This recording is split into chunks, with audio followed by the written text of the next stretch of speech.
So yeah, Elona review by SsethTzeentach. Oh, let's go. Hopefully it won't be too bad. Hey people, Seth here.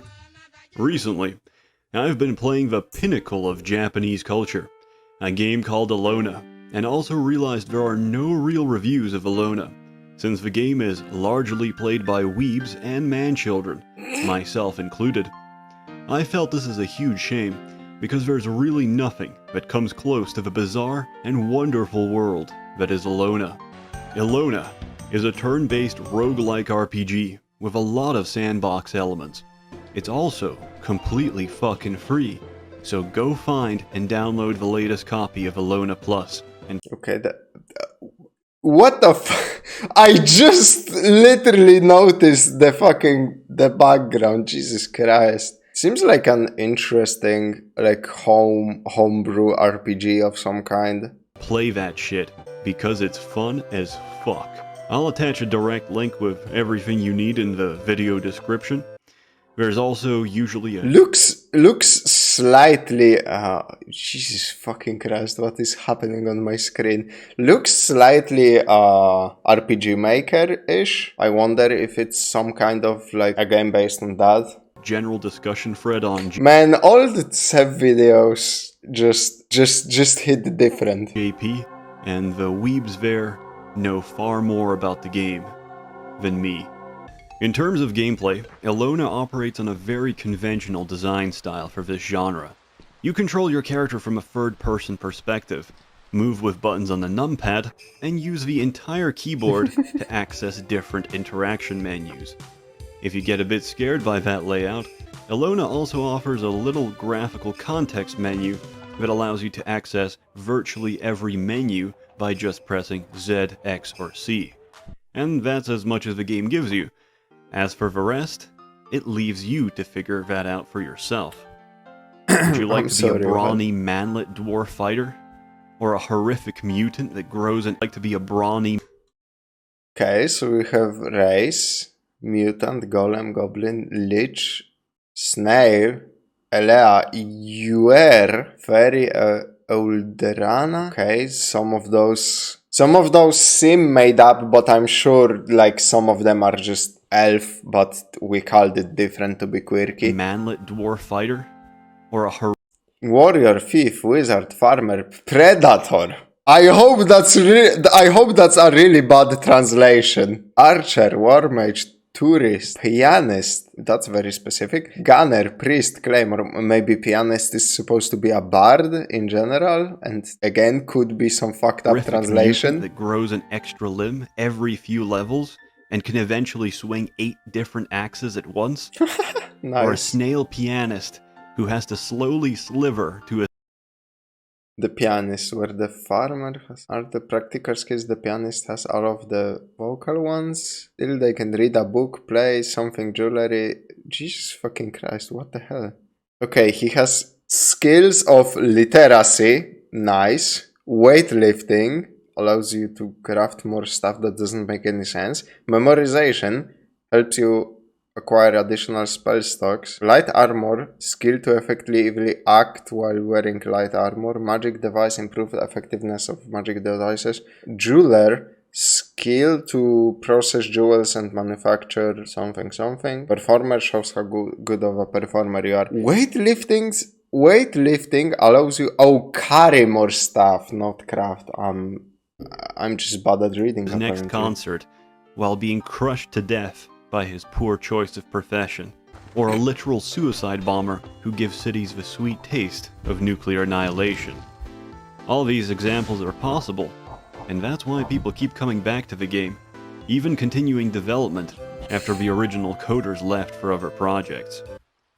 Story. The game takes place in the land of North Tiris, which sometimes experiences unpleasant weather conditions in the form of ether wind. Ether wind is a mild gust of magical bullshit, side effects of which may include random mutations, malignancy, and the progression of ether disease, which is really just the first 2 examples mixed together with becoming a deformed abomination. Since the magical wind tumors are magical, everyone points the blame towards the elves. About time someone dealt with these knife-eared fucks. Anyway, I mean, true, though. everyone hates elves, but the ship you're on crashes, and elves help you recover, and then make you eat the corpse of a homeless person. After giving you a tutorial on the controls, they fuck off to give the king a message, then some shit happens, and I didn't really pay attention because it's all English bullshit. The story isn't the main focus of the game, and thank God, because it's some typical anime plot, which can be summarized as this.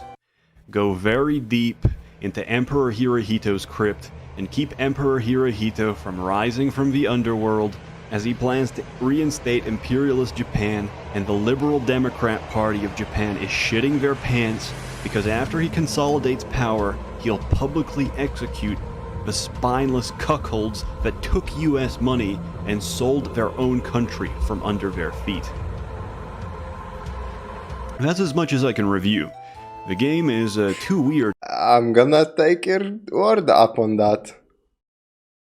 to be held to standard criteria, so instead, I'll tell you some of my personal adventures and experiences to sell you on it. As soon as you get out of a tutorial cave and enter the first town, you can choose a starting pet. The options are fairly standard: cat, dog, bear, or little girl. Naturally, I chose a little girl. Sadly, my little girl drank from a dodgy well and got pregnant halfway through a dungeon escort mission. So I had to fend off monsters, fend off children coming out of my little girl while frantically looking through my inventory for something to abort the endless stream of fetuses. Luckily, I still had 2 bottles of sulfuric acid, the most effective way to terminate. I thought he's making this shit up. I legitimately thought he's just spitting some bullshit to make this sound more impressive. But there it is on the official games wiki. Ways of curing pregnancy. Drinking a potion of sulfuric acid. Why does this have its own Wikipedia page? Is it a common problem in the game? An unwanted alien pregnancy. Many quests in this game are randomly generated and lead to a great deal of hilarity. I received a contract from a town guard who wanted me to get another villager's kiwi through fair means or foul. I found the citizen, offered to trade something for his kiwi, only to find that since the quest had been posted on the public notice board, the kiwi had rotted inside the man's inventory. I traded for it anyway, and somehow this was still acceptable by the guard. I promptly received monetary compensation and extra karma, something that is very useful for not getting fucked by the authorities. Right after that, the guard ate the fucking rotten kiwi and vomited. My karma sank lower than the amount I gained for doing the quest, as I was an accomplice to food poisoning. Sometimes a villager will ask you to get something for their son's birthday, like a broken vase, garbage, a dangerous wand that could potentially maim your child, or just an actual piece of shit. I want to give my kid shit as a birthday present. Damn. Parental instinct in this game is great, as harming grown adults incurs a karma penalty and guard intervention, while attacking and killing a child carries no such repercussions, meaning that Elona genuinely just borrows from the Greek school of ethics, where a child isn't legally a person unless you survive to the ripe old age of 13, and get to vote when they're 30. The same villager may then ask you to clear the woods of dangerous monsters, such as hermit crabs, unlicensed nurses, and unattended children.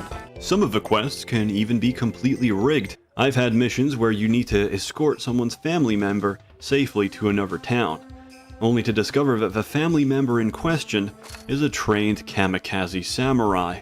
I didn't exactly know what that meant until I got ambushed by bandits during the escort. To defend his family's honor, the samurai instantly charged a pack of them and exploded, causing me to fail the quest, lose reputation, lose even more karma, and be instantly branded a criminal. And if you're a criminal, life is hard. There's only one city in the game that'll take you, which is Durfee. A place with no guards, but many, many prostitutes. You can complete quests here and attempt to raise your karma out of criminality. if only half of the quest givers were actually reachable.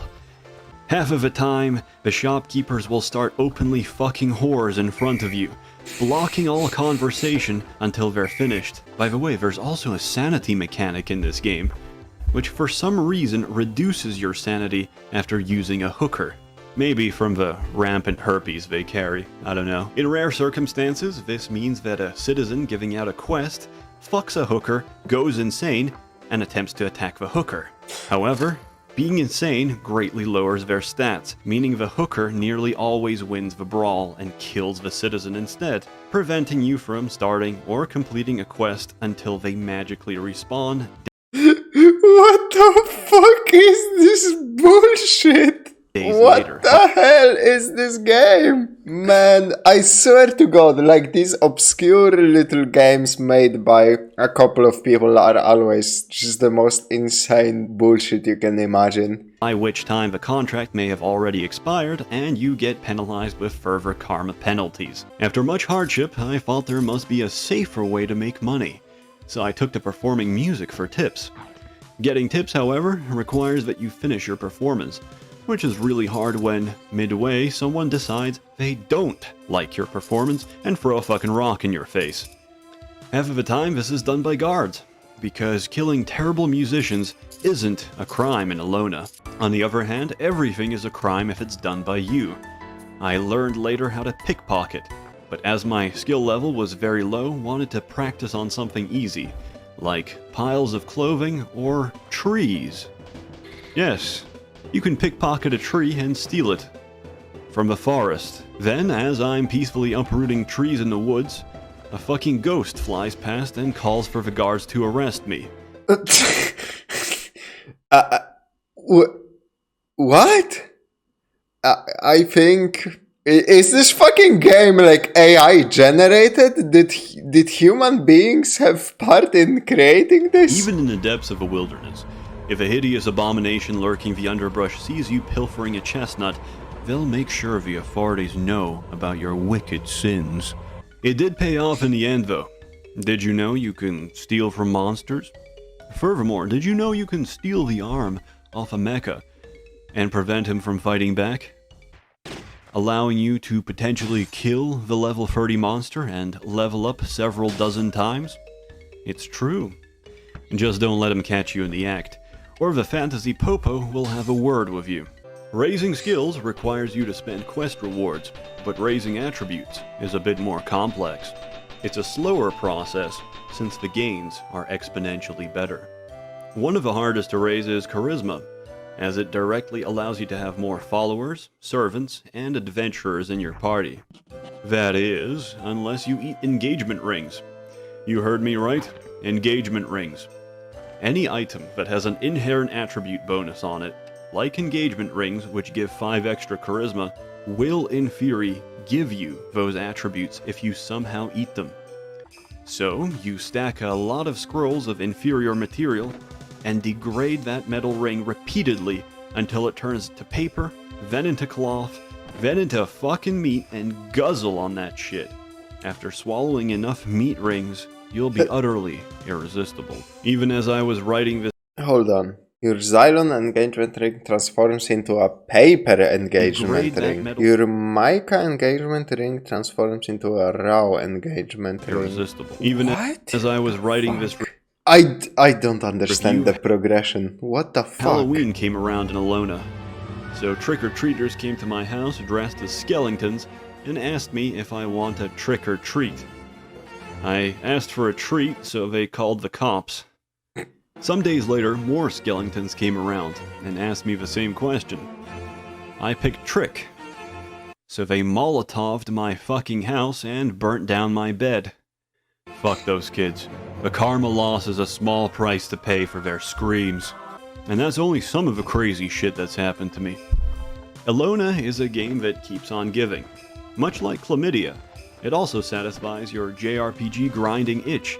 Much unlike chlamydia, the burning of which will only get more intense as you ignore the symptoms and avoid seeing your local GP. It is very Japanese, so you can either do interesting things and explore the world, or autistically grind your stats and skills to the point where you can kill God. Flight anime cat girl possible and stable too. Okay. Then the god inside that god. Japan. Elona is a game that I mean, true. defies description and shits on convention. A game where you can marry your own dog, genetically engineer a child to have more feet so they can wear 2 pairs of shoes, or kill a dragon by throwing alcohol at it until it's too drunk to defend itself. It's really an experience, and I can't say anything more than go and give it a spin and see if you like it. As always, hope you enjoyed the review. More videos coming soon, and remember, everybody loves Shayna's ass. So yeah, that was Elona review. A JRPG to say for sure. You know what? It wasn't as bad as I thought it's gonna be. So, you know, there is that, I guess. Not much to say about that. Oh, Jesus, what an insane ass RPG. You know what? I will take that much less kung fu and the amazing cultivation game over this, to be honest. Like those games, those other games seem more like games and not whatever was happening in that Elona game. God damn.